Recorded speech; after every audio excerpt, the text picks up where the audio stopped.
On fait une statue debout en ayant peur. Peur. Eh ben là, tu fais semblant d'avoir peur. Le projet associatif du plus petit cercle du monde, je dirais en une phrase, faire corps ensemble. C'est-à-dire comment est-ce qu'à travers aussi ce contact très corporel qu'on peut avoir, à pratiquer ensemble, à chanter ensemble, à sauter ensemble, à danser ensemble, on fait société. Sur un pied, sur un pied, sur un pied. Ouais, super.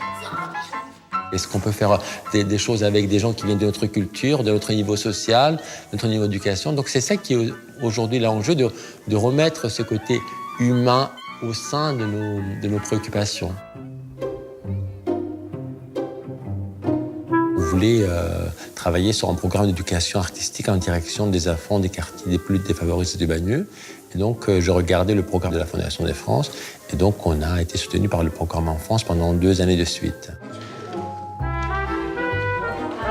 Nous, notre matière première, c'est la matière humaine. Donc, c'est vraiment les artistes, les intervenants et les personnes qui coordonnent qui ont notre richesse. Donc, la plupart des fonds qui ont été versés par la Fondation des France ont servi à des salaires, des artistes, des intervenants, de la coordination pour développer ces projets-là. Que la Fondation de France intervienne dans des domaines comme la santé, l'économique, le social, l'artistique, me semble un critère très important de diversité et d'ouverture d'esprit. Elle se doit quelque part elle-même à réinventer et à trouver où c'est plus juste d'intervenir.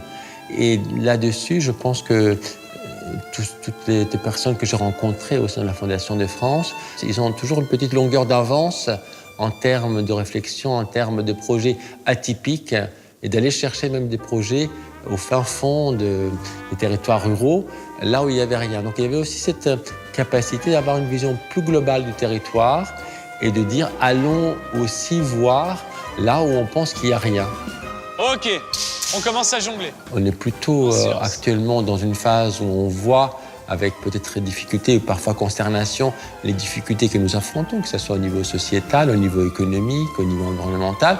Donc je pense qu'il faut beaucoup d'enthousiasme pour résister à cette morosité. Il faut être ambitieux et agir tous les jours de façon très concrète.